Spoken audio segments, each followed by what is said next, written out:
마가복음 강의 43번째 시간, 마가복음 14장 1절에서 11절 고귀한 낭비라고 하는 제목으로 말씀을 전하려고 합니다. 마르바 던이라고 하는 유명한 기독교의 필자가 있습니다. The Royal Waste of Time이라고 하는, 그러니까 우리말로는 고귀한 시간 낭비라고 번역된 이 책은 최우수 기독교 도서로 선정되기도 한 베스트셀러입니다. 이 책에서는 우리의 신앙생활이 어떻게 보면 세상 사람들은 낭비라고 볼 수도 있다. 그래서 우리가 하나님 앞에서 고귀한 낭비를 하는 사람들이 되어야 된다. 그것이 그리스도인의 삶이다. 라고 하는 요지의 두꺼운 책이 되겠습니다. 그 책에는 이렇게 기록되어 있습니다. 세상 눈으로 보면 우리가 하나님을 예배하는 것은 시간 낭비일 수도 있습니다. 그들의 눈으로 볼 때 그것은 분명히 고귀한 시간 낭비이지만 예배는 우리를 우주의 왕이신 하나님의 영광에 빠져들게 합니다. 예배는 하나님의 임재를 다른 형제들과 함께 누릴 수 있는 기회이기도 합니다. 우리의 시간에서 벗어나 영원한 하나님의 시간에 들어가게 하는 기회이고 그 결과 우리는 변화된다. 이렇게 말했습니다. 따라서 내 힘이나 성취나 성공이 아니라 하나님을 사랑하고 이웃 사랑의 시간을 낭비하는 능력과 겸손을 가지고 성령의 능력 안에서 우리는 이 고귀한 낭비를 통해서 하나님 앞에 나가게 된다. 이렇게 적어 놓고 있습니다. 고귀한 낭비 여러분은 어떻게 생각하십니까? 저는 이 책을 읽으면서 고귀한 낭비의 대표 주자는 다른 분이 아니라 예수님이다라는 생각을 했어요. 예수님은 이스라엘의 건장한 30대 청년이었는데요. 그의 인생, 그의 생명을 낭비하셨어요. 누구를 위해서요? 저와 여러분의 구원을 위해서 자신의 전부를 내어주신 고귀한 낭비의 대표적인 분이 되시겠습니다. 그분의 거룩한 또 이 고귀한 낭비는 엄청난 값어치가 있었죠. 저 여러분의 구원을 위해서 자신의 생명까지도 내어주셨으니까요.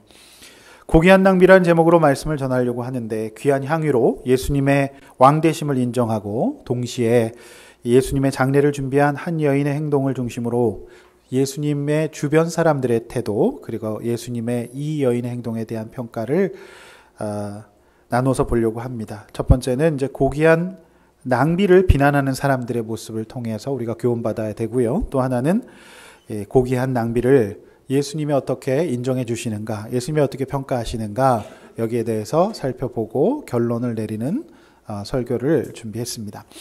이제 본론의 첫 번째로 고귀한 낭비를 비난하는 사람들이 주는 교훈입니다. 우리 본문 1절에서 5절을 다시 한번 정독하도록 하겠습니다. 읽어보겠습니다. 시작. 이틀이 지나면 유월절과 무교절이라 대제사장들과 서기관들이 예수를 흉계로 잡아 죽일 방도를 구하며 이르되 밀란이 날까 하노니 명절에는 하지 말자 하더라. 예수께서 베다니 나병 환자 시몬의 집에서 식사하실 때 한 여자가 매우 값진 향유 곧 순전한 나드 한 옥합을 가지고 와서 그 옥합을 깨뜨려 예수의 머리에 부으니 어떤 사람들이 화를 내어 서로 말하되 어찌하여 이 향유를 허비하는가? 이 향유를 300데나리온 이상에 팔아 가난한 자들에게 줄 수 있었겠도다 하며 그 여자를 책망하는지라. 아멘. 자, 1절 말씀을 보니까 이틀이 지나면 유월절과 무교절이 된다라고 기록하고 있습니다. 그러니까 마가는 지금 예수께서 무교절과 유월절에 이 제물이 될 것이다라는 것을 상징하고 있습니다. 유월절은 패스오버, 그러니까 이 애굽에서 종로를 타고 있었던 이스라엘 백성이 이제 다시 가나안으로 넘어가는 그 출애굽을 기념하는 절기 아니겠습니까? 무교절은 이스트, 누룩을 넣지 않은 빵을 먹는 그런 것이죠. 왜 그럴까요? 급하게 나가야 되니까 미처 부풀기 전에 얼른 그것이라도 들고 나간 겁니다. 그래서 이스라엘 백성들은 이 절기를 지킴으로 말미암아서 자신들의 과거로 돌아가지 않고 자신들의 사명을 잃지 않으려고 늘 애를 썼다라고 하는 겁니다. 근데 6월절에는 결정적으로 어린 양의 피가 필요했죠. 그래서 문설주에 어린 양의 피를 바른 이스라엘 가정에는 장자의 죽음이 면해지는 그런 역사가 있지 않았습니까? 이제 예수님께서 진정한 6월절의 어린 양 제물이 되셔서 그들을 다시 구원으로 이끌 것이다라고 하는 상징적인 본문이 오늘 본문이 되겠습니다. 첫 번째 주제의 제목이 고귀한 낭비를 비난하는 사람들이죠. 자, 사람이 감정이 비난을 넘어서면 죽이고 싶을 정도가 됩니다.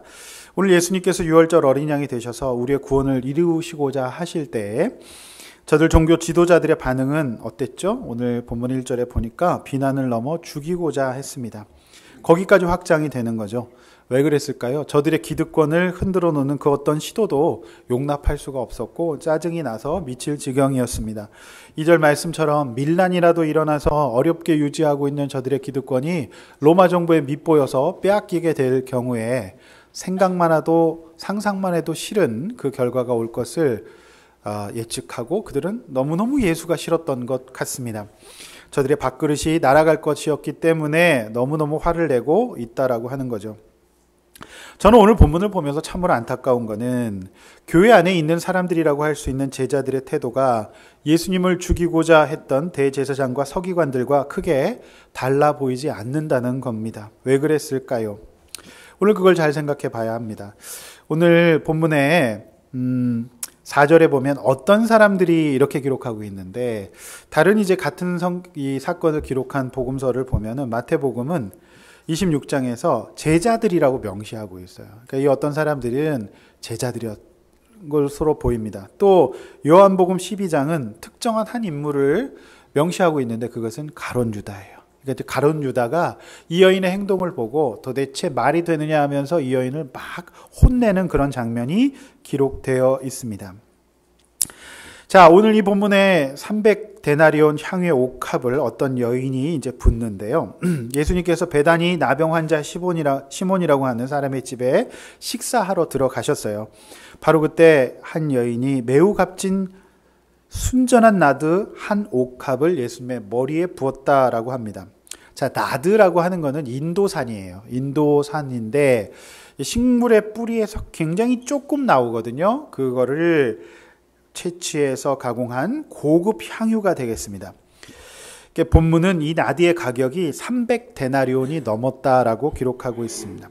보통 한 데나리온은 예수님 시대의 노동자의 하루 품삯 정도 됐다고 해요. 그러니까 300데나리온은 1년을 한 푼도 쓰지 않고 그냥 모아놓은 1년치 연봉에 해당하는 숫자가 되겠습니다.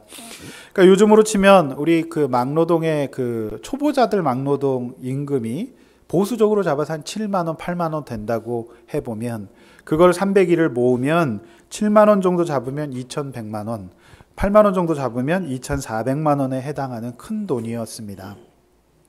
제자들은 바로 화를 냅니다. 예수님이 미워서 죽일 방도를 찾았던 대제사장들과 서기관들과 비슷해 보입니다. 제자들은 특별히 가룟 유다를 중심으로 한 제자들은 바로 그녀의 행동을 허비로 규정합니다. 300데나리온이나 되는 향유를 팔아 가난한 자들에게 나눠주는 것이 훨씬 더 지혜로운 행동이다. 그러면서 그녀를 매우 심하게 책망하는 모습을 볼 수가 있습니다. 그 분위기가 어땠을까요? 그 책망을 듣고 있었던 예수님은 그 향유를 뒤집어 쓰시면서 어정쩡한 그 모습으로 서 계시지 않았을까요? 좀 굉장히 어색했을 것 같아요. 자신의 밥그릇을 걱정하며 예수를 죽이고자 하는 대제사장들과 서기관들, 그리고 그녀가 왜 이런 행동을 했을까를 생각하고 신중하게 말해야 하는 제자들. 그런데 그들과 이 대제사장과 서기관들이 별로 틀려 보이지가 않아요. 핵심 감정은 미움과 분노였어요. 왜 그랬을까요? 저는 그들이 제자들인데 왜 그랬을까? 그런데 오늘 마가는요, 10절, 11절에서 바로 화낸 이유를 기록해 주고 있어요. 더 이상 해석이 필요 없을 정도예요. 자, 보십시오. 10절, 11절. 우리 다시 한번 읽어보겠습니다. 시작. 열둘 중에 하나인 가룟 유다가 예수를 넘겨주려고 대제사장들에게 가매 그들이 듣고 기뻐하여 돈을 주기로 약속하니 유다가 예수를 어떻게 넘겨줄까 하고 그 기회를 찾더라. 자, 그런데 이때 그 마태복음 26장은 유다가 예수를 팔고 받기로 한 금액을 적어주고 있어요. 은 30세겔. 유대 돈이죠. 근데 이거를 데나리온으로 환산하면 120데나리온 정도 됐습니다. 자, 120데나리온으로 예수님을 팔아 넘기는데 많은 돈도 아니죠. 그런데 300데나리온을 예수님께 쏟아붓는 이 여인의 행동을 보면서 제자들은 화를 안 내는 것이 비정상적으로 보여요. 그러니까 300데나리온, 예수님을 겨우 120데나리온 받고 팔아 넘길 정도의 수준이었다고 한다면 300데나리온을 쏟아붓는 그 여인이 굉장히 이해가 되지 않았겠죠. 즉 자신들의 밥그릇을 유지하는 것이 너무 중요했던 대제사장들은 예수가 그것을 흔들어 놓은 것을 너무 싫어서 오늘 죽이려고 하는 마음까지 가졌다고 했죠. 그들의 삶을 흔들어 놓는 게 싫어서. 그 핵심에는 역시 예수님이 주인이 아니라 물질이 주인이었고 그들의 부귀영화가 주인이었던 것입니다. 그거 흔들어 놓은 거 견디지 못했던 거예요. 그런데 오늘 제자들은 120데나리온의 예수를 팔아먹습니다. 그러니 오늘 저들과 이 제자들과 대제사장들 간에 크게 차이점이 보이지 않는다는 것에 우리는 참 속이 많이 상합니다. 보통 향유는 유대에서 세 가지 정도 이 용도를 가지고 있었어요. 첫 번째는 제사장과 왕을 세울 때, 고귀한 직분을 인정하면서 세워줄 때 사용했어요. 워낙 귀한 거라 조금 흘려서 희석을 해서 이렇게 사용했다고 해요. 또 하나는 그 집에 굉장히 소중한 손님이 오셨을 때 조금 이렇게 흘려서 발을 닦여줘서 이제 좋은 향기가 나도록 대접해 주는 거죠. 또 하나는 장례식 때 사용합니다. 그래서 시신의 마지막 길을 이제 잘 닦아서 향내가 나도록 또 쉽게 부패하지 않도록 처리하는데 그 향료를 사용했다라고 합니다. 서론에서 그 거룩한 낭비라고 했습니다. 고귀한 낭비라고. 세상 사람들은 우리의 모든 일절 신앙생활을 그렇게 봐요. 낭비라고 봅니다. 무슨 도움이 되느냐? 왜 주일날 아침에 쉬지도 않고 멀리서 와서 예배를 드리느냐? 그러나 우리는 압니다. 우리의 고귀한 낭비가 얼마나 많은 것들을 가져다 주는지 우리는 알아요. 이번 주도 목장을 하면서 저는 그것을 눈으로 목격했어요. 예수님보다 더 사랑했던 물질, 그 물질이 가룟 유다를 구원하지 못했어요. 오히려 그렇게 사랑했던 물질이 인간의 주인이 되었을 때 가룟 유다가 그 120데나리온 때문에 목숨을 스스로 끊습니다. 즉 물질은 우리의 주인이 될 수도 없고 우리가 믿을 대상도 되지 못한다는 것을 보여주고 있는 거죠. 어떻게 보면 우리의 이 고귀한 낭비는 가장 지혜로운 행동일 수도 있다라는 생각을 가지게 됩니다. 대제사장과 서기관들의 직분과 기득권도 그들을 구원해 주지 못하지 않습니까? 얼마 되지 않아 곧 주 70년 예루살렘 성전의 멸망을 보게 되고 그들은 다 쫓겨나게 됩니다. 거룩한 낭비를 비난하는 사람들은 왜 그랬을까요? 라는 것을 생각해 보면 결론은 예수님이 구원을 주시는 분이라는 단순한 진리가 인정되지 않을 때 우리는 일련의 신앙생활의 모든 행위를 낭비라고 볼 수도 있다라고 하는 겁니다. 구원은 예수에게만 있습니다. 할렐루야. 이것이 인정되어야 이 거룩한 낭비를 비난하지 않을 수 있어요. 이 귀한 시간에 우리가 예배 드리는 것을 세상 사람들은 낭비라고 하지만 결코 낭비가 아니라고 하는 말씀입니다. 그렇지 않습니까? 이번 주 목장 보고서에 이런 나눔이 올라왔어요. 아둘람교회 이전에는 우리 가족은 가족이 아닌 그냥 한 집에 사는 사람들이었지만은 우리가 예배를 드리면서 우리 교회에서 예배를 드리면서 정말 많이 바뀌었고 이제는 가족같이 되었다. 아니 정말 가족 같다 이렇게 고백을 했습니다. 어느 가정 자녀의 이제 나눔인데요. 남편의 믿음을 위해 기도했던 아내 집사님과 불신자이셨던 아버지의 예배가 가족 같은 가족으로 변화시킨 것이 아닐까요? 아멘. 근데 오늘 그 가족이 아직 안 오셔서 제가 편하게 지금 얘기할 수 있습니다. 네, 그 고백이 얼마나 귀해요. 근데 이거 아버지가 혼자서 부부 목장을 나오시는데 그 보통 일 아닙니다. 그분으로서는 유일하게 휴무인 날에 와서 이 목장을 또 섬기세요. 또 식사도 대접하시고. 그 불신자 입장에서 봤을 땐 그게 어떻게 보면 낭비 아닐까요? 근데 그 고귀한 낭비를 통해서 이 자녀가 예배드리면서 우리 가족이 가족같이 되었다. 아니 진짜 가족이다. 이렇게 고백하는 것을 보면서 저는 세상 사람들은 그것을 낭비라고 얘기하지만 절대 낭비가 아니다. 그렇게 믿습니다. 저는 이번 주 목장을 이제 탐방하면서 우리 집사님이 여기 계시지만은 처음에 이 집사님, 이 가정이 문제가 일어나서 교회를 처음 모셨을 때 제가 그 집에 신방을 갔는데 저는 완전 다른 집인 줄 알았어요. 그 안방에서 우리 남편 집사님이 이렇게 쓱 나오시는데 무슨 굴에서 나오는 사람이냐 쾌한 모습으로 이렇게 나오셨어요. 저는 그 집이 이번 주에 목장을 처음 오픈하셨어요. 근데 그 집에 가보니까 집이 너무 새 집인 거예요. 너무 깨끗한 거. 난 그 집이 그런 집인지 몰랐어요. 너무 새 집이고 깨끗하고 쾌적한 집이었어요. 저는 이 가정이 예배를 통해서 그래도 양육을 통해서 이전에는 하지 않았던 어떻게 보면 고귀한 낭비를 한 것 아닙니까? 그런데 얻은 것이 훨씬 더 많다. 집이 집같이 되는구나. 저는 그것을 눈으로 목도했습니다. 너무 좋더라고요. 그게 은혜예요. 사랑하는 성도 여러분, 저와 여러분들의 신앙생활 가운데에서는 세상 사람들이 볼 때 낭비의 요소가 있습니다. 그런데 그것은 낭비가 아니라 하나님 앞에 성도의 본질인 줄로 믿습니다.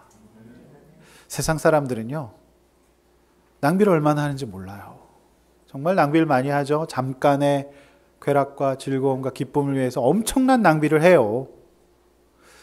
그러니까 이제 연말이 되면은 정부에서 이 멀쩡한 보도블록이 다 뒤집어지기 시작하죠. 전 그게 참 낭비인 것 같아요. 네. 또 그런 것도 있지 않습니까? 한강에서 불꽃 축제를 하는데 하룻밤에 터트리는 화약의 그 양이 몇억 원이라는 거 제가 몇십억이라는 거 제가 봤어요. 정확한 제가 수치는 모르지만 근데 전혀 그런 걸 낭비라고 생각하지 않지 않습니까? 결국 사람들은 낭비의 본질이 있어요. 근데 유독 우리가 하나님 앞에 시간을 쓰고 우리의 몸이 가는 수고를 하는 것에서는 낭비라고 생각하는 것이 참 어불성설이 아닌가 싶어요. 라이언 일병 구하기라는 영화가 있습니다. 2차 대전 당시 라이언 가문의 4형제가 참전합니다. 그런데 불행히도 막내 라이언 일병을 제외한 3명의 형제가 다 전사해요. 근데 이 집이 무슨 유력한 집안이 아니라 아이오와 시골에 농장에 사는 그런 가족이에요. 그런데 육군 참모총장께서 4형제가 참전하고 3형제가 죽었다는 소식을 들으면서 아무리 전시지만 어떤 세계 평화를 위해서 전장한다고 하지만 마지막 아들은 살려야 되겠다는 결단을 해요. 그래서 레인저 특수부대에 이제 톰 행크스가 거기 이제 대장이 되는데요. 8명의 특수부대를 최전방에서 싸우고 있는 어디 있는지도 모르는 라이언 일병을 구하러 갑니다. 결국 그 일병을 구해갖고 온다라고 하는 이제 실화를 바탕으로 한 영화예요. 저는 참 그게 좀 부럽더라고요. 한 가정을 위해서 이제 국가가 이제 최선을 다해서 이제 책임지려고 하는 모습이 참 부러워 보였습니다. 저는 이것이 거룩한 낭비가 아닐까 싶습니다. 이 낭비를 보고 전쟁인데 무슨 짓이냐라고 하기에는 한 가족을 생각하기에는 그렇게 얘기할 수 없지 않겠습니까? 저는 대가가 치러질 만한 거룩한 낭비라고 생각이 되어집니다. 사랑하는 성도 여러분, 바쁘고 힘든 세상 살아가고 있어요. 정말 얼마나 각박하고 어렵습니까? 그러나 예수 믿는 우리가 저들 대제사장과 서기관, 가룟 유다를 필두로 한 제자들과 같은 태도로 우리의 시간과 물질과 몸이 가는 수고를 낭비라고 생각해서야 되겠습니까? 우리가 주님 만날 때까지 끊임없이 이 싸움을 싸우게 될 거예요. 화가 날 거예요. 답답하고 부당하게 느껴질 때도 있을 것입니다. 그런데 참된 주님의 제자라고 한다면 우리의 시간과 또 우리의 신앙을 위해서, 우리의 영혼을 위해서 우리가 하나님 앞에 이 수고의 낭비를 하는 것을 믿음으로 잘 감당할 수 있기를 소원합니다. 여인의 향유옥함 사건을 바라보는 시선이 저는 영적인 상태와 관련이 있다고 봐요. 그 사람의 가치관과 관련이 있다고 보는 것이죠. 오늘 제자들과 서기관들은 너무너무 화를 냈고 예수님을 민망하게 했습니다. 과연 여러분은 어떤 시선을 가지고 오늘 예배를 드리고 계시나요? 여러분의 인생에 있어서 얼마만큼 고귀한 낭비가 있었습니까? 우리의 시선이 주님의 시선이 되기를 소원합니다. 그 싸움에서 승리하기를 원합니다. 왜 이렇게 힘들게 예수를 믿는가? 언제까지 나는 이렇게 희생해야 되는가라는 생각을 가지신다면 오늘 하나님 앞에서 나의 구원을 위해서 목숨까지 내어주신 예수 그리스도를 생각하면서 우리 고귀한 낭비를 크게 작게 시작할 수 있는 저와 여러분 되기를 축원합니다. 이렇게 첫 번째 대제에서 우리가 나눠보려고 합니다. 내 가족과 주변 사람들의 거룩한 낭비를 비난하는 제자는 아닙니까? 여러분의 시선을 한번 나눠봅시다. 두 번째, 고귀한 낭비를 인정해 주시는 예수님의 이 말씀입니다. 오늘 본문 6절에서 9절 다시 한번 정독하도록 하겠습니다.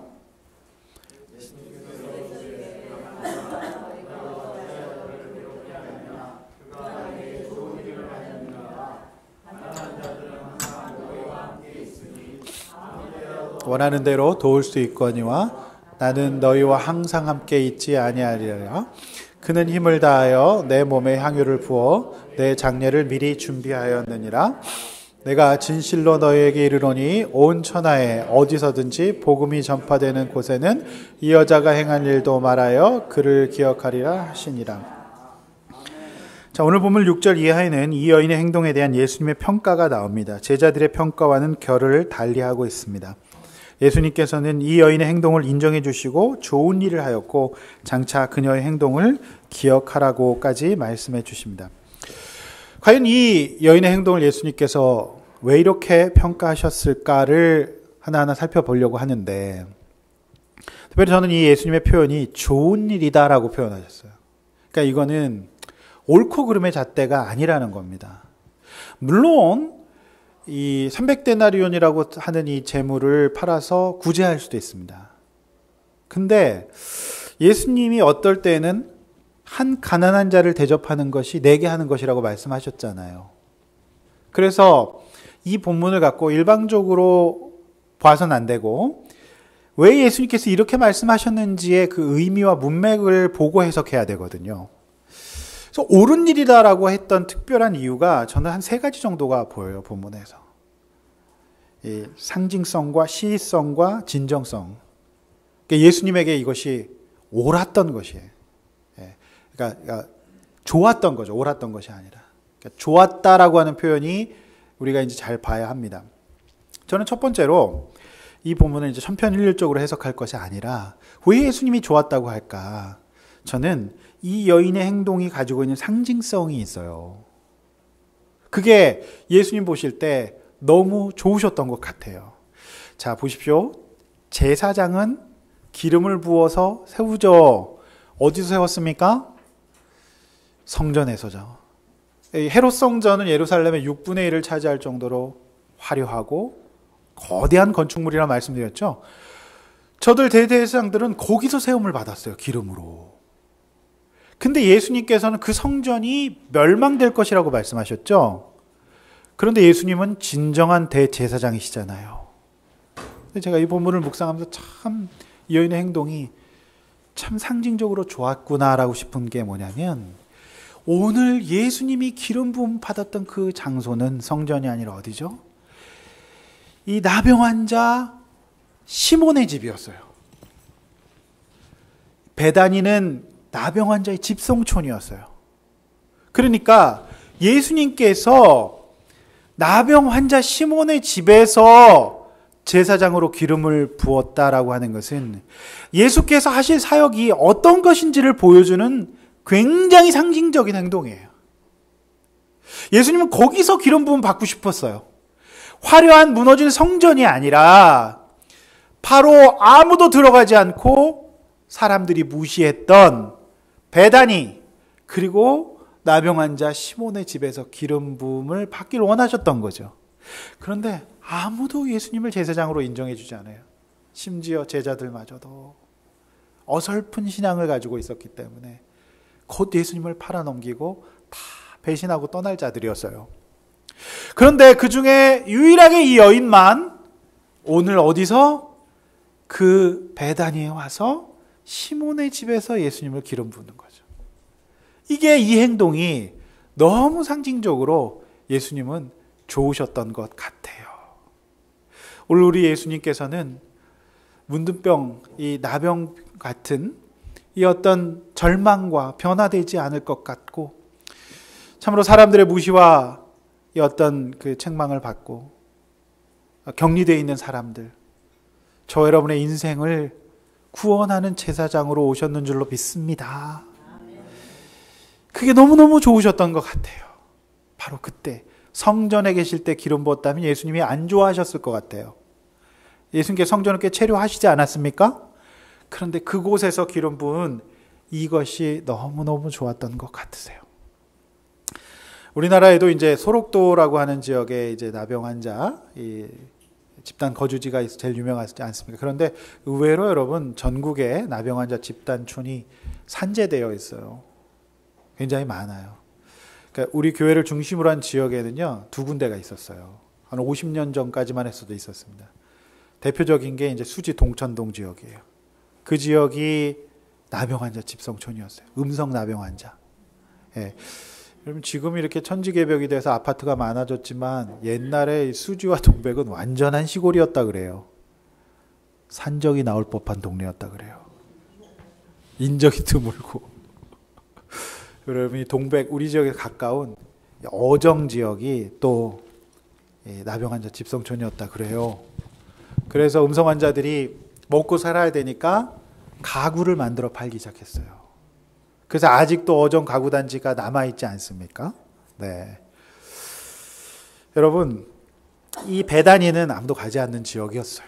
거기서 예수님이 딱 가셨을 때 예수님이 그런 사역과 그런 메시아, 그런 제사장이라는 것을 알리고 싶으셨는데 바로 그때 이 여인의 이 행동이 예수님께 참 좋았다라고 하는 거죠. 또 하나는 시의성에 있어요. 시의성에서. 오늘 예수님께서 뭐라고 말씀하시죠? 가난한 자들은 항상 너희와 함께 있을 것인데 나는 이제 시간이 얼마 남지 않았다. 예수님은 이제 얼마 지나지 않아서 유월절 어린 양으로 십자가를 지고 못 박혀 죽으실 거예요. 얼마 남지 않았는데 제자들은 굉장히 느긋해요. 영적 타이밍에 대해서 감을 잡고 있지 못했던 것이죠. 바로 그 시점에 예수님 앞에서 이 여인이 예수님을 메시아로, 제사장으로, 귀한 손님으로 대접하는 이 행동이 시점이 너무 좋았던 거예요. 인생은 뭐라 그러죠? 그러니까 영적으로 인생은 타이밍이 굉장히 중요해요. 내가 양육받을 때다, 내가 하나님 앞에 예배 드릴 때다, 내가 공동체에 붙들려야 된다고 하는 그 타이밍이 굉장히 중요한데 영적으로 헛발질을 하는 분들의 특징은 그 타이밍을 잡지 못해요. 오늘 이 여인의 행동은 얼마 남지 않은 육신의 때, 이때에 너무 시성이 좋았던 것이에요. 또 하나는 뭐죠? 오늘 예수님의 행동, 예수님이 이 여인의 행동을 좋았다라고 하는 표현, 옳다 그르다가 아니라 꼭 그렇게 해야만 된다가 아니라 좋았다라고 표현하시는 이유는 그녀의 진정성 때문이었어요.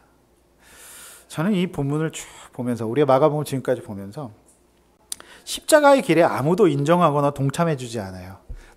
심지어 제자들마저도 지금 예수님을 팔아넘길 준비를 하고 있다고 마가는 기록하고 있잖아요. 그럼 예수님의 마음이 얼마나 쓸쓸하셨을까요? 대제사장 서기관과 논쟁 벌였잖아요. 그들은 기득권자이기 때문에 예수님을 십자가에 못 박혀 죽을 계책을 짜고 있는 사람들이에요. 그러면 제자들이라도 그걸 좀 공감해 줘야 되잖아요. 제자들도 예수님을 팔아먹기로 지금 계약서에 도장 찍고 온 사람들이에요. 그러니 예수님의 마음이 얼마나 쓸쓸하고 아프셨겠어요. 실상 예수님은 이때 곽강받고 있는 분위기가 아니었어요. 예, 마치 버려질 모퉁이의 머릿돌과 같이 예수님을 공감해주고 함께 해주는 사람이 없었어요. 예수님의 입장 굉장히 딱했어요. 예루살렘 입성도 무게차를 타신 것이 아니라 뒤틀거리는 그 북한에 이제 김정은 위원장이 탔다는 100마 정도는 타줘야 되는데 그거 안 타고 비틀거리는 나귀의 새끼를 타고 입성하셨어요. 함께 있는 제자들이라고 하면 다들 죄인이고 이 비린내 풀풀 나는 이제 현장에서 거칠게 살아온 어부들밖에 없었으니 예수님의 주변의 분위기를 잡아주기에도 그들은 너무 약했어요. 그렇지 않겠습니까?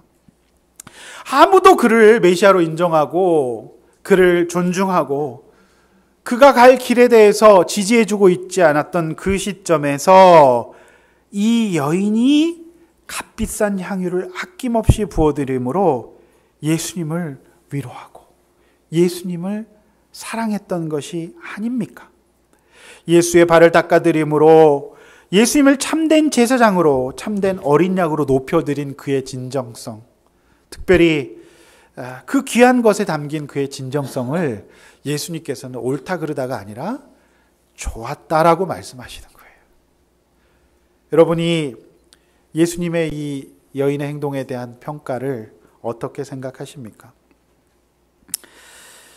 여인은 칭찬받아 마땅했어요. 예수님이 너무너무 지금 힘들고 외로운 길을 가시고 계셨기 때문에 이 여인의 행동에 대해서 고맙게 생각하셨던 것 같아요.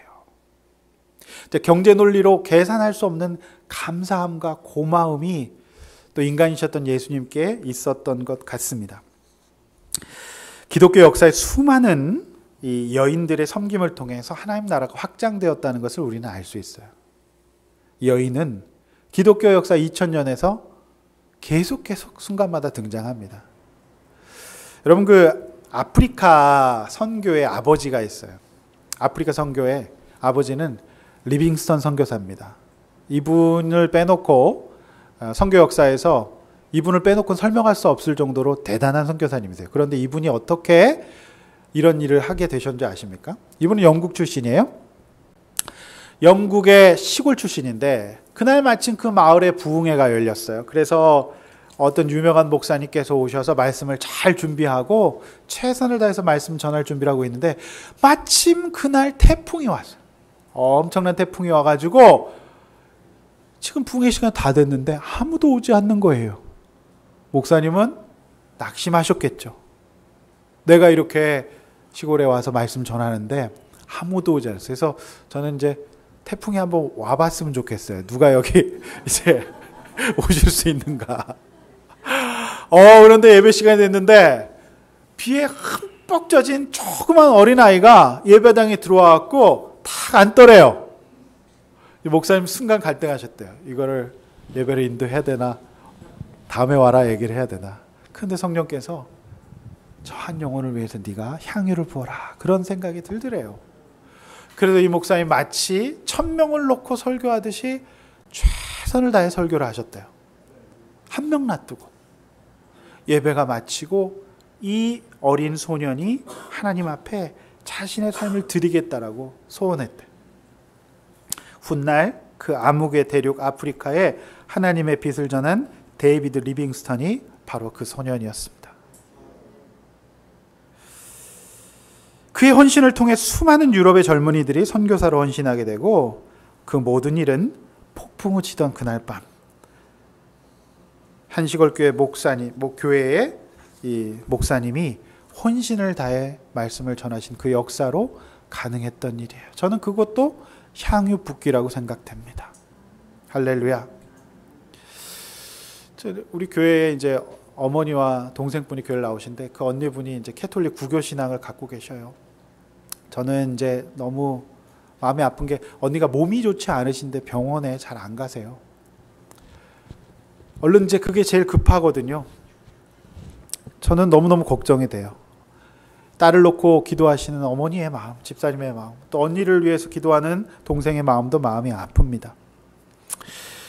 그래서 이제 이 성도님을 우리 목자님과 함께 신방에서 뵙고 또 이렇게 했는데 저는 너무너무 그 언니분이 사랑스럽고 귀한 분으로 여겨지고 제가 그렇게 하는 것이 하나도 아깝지 않아요.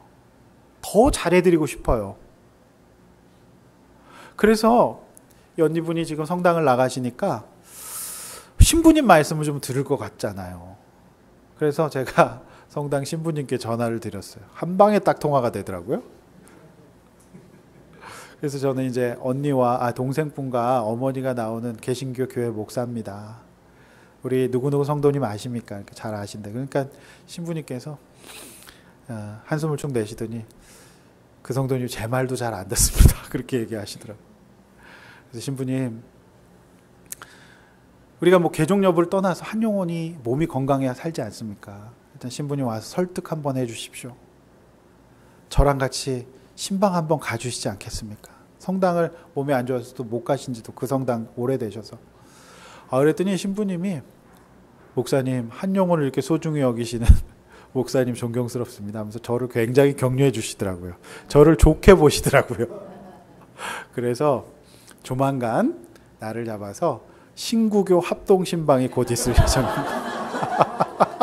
저도 신부님과 함께 신방해 보기 처음인데 그날의 분위기가 압도적으로 기대가 됩니다. 사진 꼭 찍어 놓겠습니다. 로만 칼라를 입을 목사님과 반드시 해서 그 언니분이 어떻게든지 병원에 가셔서 치료받으셔야 건강하시게 신앙생활 하실 수 있잖아요. 여러분 기도해 주십시오. 네.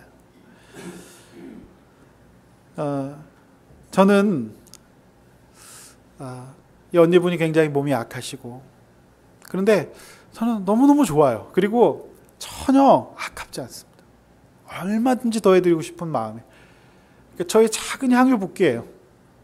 네. 또 이제 주일날 제가 이제 우리 아이들과 좀 이렇게 활동을 하고 있는데요. 제가 그 아이들과 활동을 처음에는 아무 생각 없었는데 가만히 생각해 보니까 그 어머니와 아버지들이 그 시간에 예배를 드리고 계시거든요. 그러니까 제가 이 아이들과 함께 제 향유를 이 아이들에게 부어야 되는 이유는 부모님들의 구원을 위해서예요. 그리고 그 부모님들이 또 청년들을 양육하고 있기 때문에 향유를 부어야 될 이유가 너무 분명한 거예요. 사실 제가 이 생각을 갖지 못했을 때에는 진짜 교회 개척해서 이러려고 개척했나? 그 생각도 들더라고요. 그런데 아닌 거예요. 자세히 보니까 이분들이 지금 예배를 드리고 이 부모님들이 청년들의 영혼 구원을 위해서 애쓰고 있잖아요. 제가 향유를 붓고 싶더라고요. 그래서 제가 또 활동 전문가 아닙니까? 그래서 제가 지금 창의, 자연, 과학, 체험, 전통, 문화, 영성으로 나눠서 이 프로그램을 개발하고 그 다음에 지역사회 개방해가지고 주일 오후 프로그램, 이 용인 지역에 갈 데가 얼마나 많은지 몰라, 이 지역에. 지금 용인시가 인구가 늘어나면서 각종 예산을 시설에 투입하고 있어요. 너무너무 좋아요. 그래서 제가 그렇게 해가지고 향유를 봐야 되겠다 싶은 거, 너무너무 저에게 새로운 사명이 생긴 거예요. 너무 사랑스럽고 너무 좋은데 그건 주님이 주신 마음 같아요. 꼭 내 아들 같고 내 딸들 같아요. 제가 마음이 참 아픈 게 주일날, 지난 주일날 이렇게 그렇게 하고 활동을 끝냈잖아요. 근데 엄마 아빠가 지금 예목 양육 중에 계셔요. 아이들이 안 자니까 숙제를 못 하시잖아요. 또 한 어머니는 숙제를 하신다고 애가 대성통곡하고 오는데 숙제를 해야 돼서 또 그냥 가시는 그런 참사가 벌어졌어요. 참 이 양육이 대단합니다. 근데 어머니 아버지가 주일날 저녁에 집에를 못 가시고 숙제를 한다고 교회에 남아 계신 거예요. 마음이 아프잖아요. 근데 이 아들이 목장 따라다니다가 하도 핸드폰을 봐갖고 눈이 나빠졌어. 마음이 너무 아프잖아요. 꼭 저 때문에 나빠진 것 같잖아요. 그래서 아니라 주일날 저녁에 이제 와보니까 둘째는 유모차에서 자고 있고 어머니 아버지가 여기 이 예배당에서 숙제를 하고 있는데 아들은 또 이 핸드폰을 보고 있는 거예요. 마음은 너무 아프잖아. 물론 조금 그 당시 피곤했습니다. 그래서 제가 아들의 손을 잡고 목욕탕을 갔어요. 그래서 향유 가득한 목욕탕에서 서로 씻겨주면서 너무 좋아하는 거예요. 근데 저는 그 목욕탕에 함께 가면서 내가 이제 목회라는 걸 좀 하는가 보다 싶은 생각이 들더라고요. 그리고 아이 이제 밥을 또 먹이고. 그래서 저는 뭐 저에게 있어서 엄청난 향유 붓기는 없지만 우리 어머니와 동생의 걱정인 성도님을 섬기는 것과 또 우리 아이들에게 제가 이번 학기에 이제 강의하고 있는 게 청소년 활동론인데 그 아이들하고 활동하라고 그 강의를 하는 것 같아요. 그래서 좀 격을 높여갖고 굉장히 향유 부은 프로그램으로 만들어서 지역사회 개방해야 되겠다. 그렇게 이제 하려고 해요. 마음이, 그러니까 저는 그 여인의 마음이 그런 마음이 아니었을까 싶어요. 예수님께 기름 부었던 그 여인의 마음이 아까운 마음 전혀 없고 불평한 마음도 없고 아무도 예수님을 메시아로 인정해주고 있지 않았던 그때 저는 예수님이 좋았다라고 표현하신 특별한 이유가 물론 예수님도 구제의 필요성을 알고 계셔요. 그런데 이 시점에 있어서 이 상징적인 면에 있어서 너무 예수님이 아깝기도 하셨지만 좋았던 것 같아요. 저는 이 여인의 마음이 조금 이해가 됩니다. 조금 이해가 돼요. 정말 좋습니다. 너무 기쁘고 감사한 생각이 들어요. 저는 우리 성도님들의 향유 붓기를 잘 알고 있어요. 사실 우리 일부 예배를 위해서 우리 목자님 부부가 우리 부모님들 예배를 위해서 지금도 밑에서 아이들과 예배를 드리고 있어요. 2부 예배를 내려놓는다는 것이 쉬운 일입니까? 그런데 함께 해주고 있고 또 우리 청년도 그렇게 하고 있어요. 오늘은 2부 예배로 왔네요. 그래도. 그래서 이렇게 그게 저는 다 향유 붓기라고 생각돼요. 할렐루야. 자, 목사도 기억하는데 우리 주님은 여러분의 향유 붓기를 기억하지 않으시겠습니까? 반드시 기억하실 줄로 믿습니다. 아멘. 저희 집사람의 향유 붓기를 주님께서 기억하실 줄로 믿습니다. 집사람 굉장히 허탈해하는 측면이 있어요. 너무 많이 부어가지고. 그래도 저는 하나님께서 다 기억하실 줄로 믿습니다. 목사 만나갖고 어쩔 수 없이 부을 수밖에 없거든요. 부목사 때는 참 좋았는데 이제 사모가 작은 교회 사모가 되니까 그냥 다 부어야 돼요. 그런데 저는 저희 집사람에게 예수께서 기억하신다라고 위로드리고 싶습니다. 반드시 기억해 주실 것입니다. 우리 저와 여러분의 모든 영혼 구원을 위한 섬김을 주님께서 기억해 주실 거예요. 주님 오실 때까지 기억하라고 얘기하셨어요. 믿으시길 바랍니다. 거룩한 낭비는 어쩌면 우리 신자들의 신앙생활에 있어서 반드시 있어야 될 부분이에요. 내가 이렇게까지 양육을 해야 되나? 내가 이렇게까지 전도를 해야 되나? 내가 이렇게까지 예배를 드려야 되나? 싶을 때가 있으실 거예요. 주님 오실 때까지 이 거룩한 낭비를 좋은 것으로 여기지 못하는 수많은 갈등들이 우리 안에 있을 겁니다. 여러분 그때마다 기억하십시오. 오늘도 우리 집사님이 이제 남편을 또 모셔다 드리고 오시느라고 근데 또 마침 또 접촉사고가 나셨대요. 또 입이 대빨 나오죠. 그런데 저는 오늘 아침에 이제 우리 교사방에 우리 집사님이 그래도 17일 전도 집회를 생각해서 남편 한번 모셔다 드리는 게 좋을 것 같다고 잘하셨다 그랬는데 하나님께서 거룩한 낭비를 하게 하셨네요. 네, 보험료가 올라가나요? 이 거룩한 낭비가 다른 게 아니잖아요. 뭐 그런 거라고 저는 생각합니다. 예수님께서 기억하시는 여인과 같이 향유옥합을 깨트리는 거룩한 낭비를 하고 있나요? 여러분들은 어떤 거룩한 낭비를 하셔야 될까요? 한번 잘 묵상해 보시길 원합니다. 강우석 감독의 글로브라는 야구 영화가 있어요. 그러니까 사고를 치고 잠시 선수 생활을 못하게 된 잘 나가는 프로야구 선수, 최고의 에이스 투수가 이미지 개선을 위해서 청각장애인 학교의 야구부 감독을 잠시 맡게 됩니다. 그런데 이 감독이 대충 그냥 처삼촌 벌초하듯이 대충 하고 이제 오기로 했는데 이 아이들이 소리를 못 들어요. 야구는 굉장히 소리를 잘 들어야 되거든요. 그러니까 이제 소리를 지르고 화이팅 해야 되는데 이걸 못 들으니까 말도 못 하잖아요. 그러니까 굉장히 화이팅 떨어질 수밖에 없는 팀인데, 이 아이들의 어떤 그 야구에 대한 열정을 보면 이 남봉꾼이었던 이 프로야구 선수가 향유를 붓기 시작해요.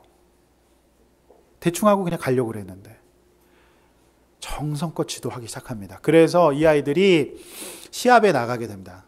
근데 이제 상대가 누구였냐면 고교 야구 최고의 강자인 이제 역전의 명수 군산상고. 이 군산상고 팀과 맞붙게 됩니다. 자, 군산상고 팀 아이들이 봤을 때 못 듣고 못 말하는 이 아이들이 선수 같겠습니까? 그러니까 이 아이들을 무시하기 시작해요. 대충 헛스윙 해주고 대충 하면서 이 아이들을 무시하기 시작합니다. 자, 그때 남봉꾼이었던 이 아이들에게 향유를 부어서 시합까지 나오게 되니 감독님이 선배인 군산상고 감독님에게 잠깐 양해를 구합니다. 제가 아이들에게 꼭 할 말이 있습니다. 그래서 경기를 중단시키고 군산상고 아이들을 모아서 이렇게 얘기합니다. 부들부들 떨면서 너희들이 지금 무슨 짓을 하고 있는지 알고 있냐? 안 그래도 청각이 나빠서 세상 사람들로부터 무시당하고 있는 저 아이들을 너희들은 지금 2번 죽이고 있다. 너희들이 조금이라도 저 아이들을 생각한다면 지금부터라도 최선을 다해서 저 아이들과 경기해줘라. 몇십 대 0으로 스코어 차이가 나더라도 너희들이 확실히 밟아줘라. 저 아이들은 너희들한테 그렇게 대우받을 자격이 있는 아이들이다. 그렇게 얘기합니다. 군산상고 선수들은 부끄러운 듯 하나씩 둘씩 고개를 숙였고, 주장 선수는 감독님 죄송합니다. 저희가 스포츠 선수인 것을 망각했네요. 제대로 하겠습니다. 이 경기에 저희들이 상대 강팀이었던 설린상고 선수들을 대하듯이 저희가 최선을 다하겠습니다. 그래서 죽기 살기로 시합을 합니다. 걔들하고. 결과는 어떻게 됐을까요? 결과는 32대 0으로 이 학교가 집니다. 그런데 놀라워요. 32대 0, 더 이상 점수를 기록할 수 없어요. 나중에는 이 전광판이 넘어가질 않는 거예요. 그때까지 최선을 다해서 시합해 줍니다. 그런데 놀라운 결과가 벌어져. 어떻게 되는지 아십니까? 거기서 철저하게 확실히 밟혔던 이 청각장애인 야구팀이요, 그 시합 때문에, 그 군산상고 선수들의 최선의 노력 때문에 도전을 받고 이것이 야구팀이구나. 도전을 받아서 훈련을 거듭하여 실력을 쌓고 마침내 전국대회에 다시 출전하여 군산상고와 대결하게 됩니다.